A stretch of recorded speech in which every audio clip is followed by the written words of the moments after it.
Andy, a lot to be negative about this week. To be fair, this Wednesday night 5-0 hammering against Man City. Embarrassing night for the Geordies. They just bent over and let Man City put as many past them as they wanted. Yep. Well, I didn't watch the second half because I was watching Emmerdale. Because I know Newcastle's got an awful record in the Premier League in July. We've never won in July, so the omens were always against her. Yeah. But I watched the first half, and I'd watched the whole cup game against City, and I'd had enough. I just thought, 1.5 games playing like that's enough. I didn't want to watch the second half. Now I think a few fans might have done the same, and I don't think it's can be accused of being a Judas or anything or fickle. I just think it's better stuff to do. And when Emmerdale and Curry's on, you only get one opportunity to watch those these days, so why not?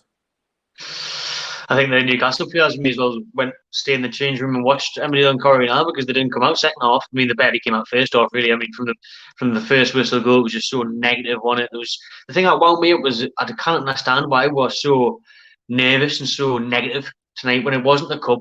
There's no threat of relegation. Why did we not just give it a go? We should have given it a go, and I think the players are led by the manager. And as well as he's done so far since the lockdown, I praised him last game about keeping the players fit. When we come up against the bigger sides, our record's terrible, and it's terrible for a reason because there's no belief there. I think if you've got zero belief, then that's from the manager down to the players. Then that's gonna get into players. It's gonna infiltrate the team, and I talked about mental scoring before. If the older players, more senior players, have got a terrible record against the bigger clubs like Man City's and Liverpool's away, and season in, season out, you come home pointless. Play the younger lads. Should have played. Could have played young Matty the day and a couple of the other young lads on the bench. Someone with a bit of hunger, just to come in and run around, even just fluster them. Their back four when Stones was on the team sheet. I mean, I looked at our team and I thought we've got no chance, but still the players have got to believe that haven't got no chance. If the players believe they've got no chance, then you're going to get beat 5-0 and you're going to look as inept as we did, So, I mean, if the second half was like the first, then, did it get worse or not? I mean, it looked like it did. It definitely got worse, because I think in the first half we had about that 5-10 minute spell, a couple of crosses, a couple of good free kick positions. To go in at 2-0 at half time isn't bad though, because you can nick a goal and then you're in the game. Because then the next goal decides it. If they get the third, it's game over. If we get the second, it's a draw. We draw and we can go from there. You never know what can happen. We just didn't show any fight. I think we had one shot on target, the Fernandez team header into the keeper's arms, and we've showed that this Man City defence, the centre-back partnership and Edison are prone to mistakes. Just didn't give them anything to make a mistake for, really, tonight. As good as Man City are, they've lost 9 games this season, so they do make mistakes. They take risks at the back. If I was a City player, like having a team that's going to park the bus and have 11 behind the ball is brilliant, isn't it? It's just you can enjoy the game. You can play football with a smile on your face. You're going to create chances. You don't have to work too hard. Brilliant, isn't it? It's like absolute paradise if that happens to you. What you don't want is people getting in your face, like Wimbledon style in the 90s. Like getting at you and flustering you, making you make mistakes. You're not going to make mistakes if you've got the ball and no one's harassing you. It's just so easy. So it was frustrating. I mean, you might as well got to the stage where we'll forfeit the game and get beat 3-0 and then save everybody any risk of getting coronavirus. Just sit in the house, take the 3-0 defeat. Guardiola would have taken it. Brucey would have taken it. 3-0.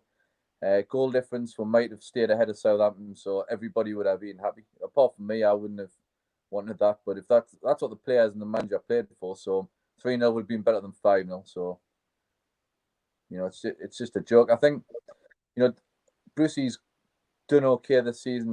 Done more than okay in a lot of respects, but you can't lord it over performances and attitude like today and in the cup. And he's gonna be hard pressed to shake off the dinosaur tag. I think managers like Bruce and Allardyce not so long ago when he was Everton manager took charge, guided them to safety, and then thereafter played for 0-0 draws.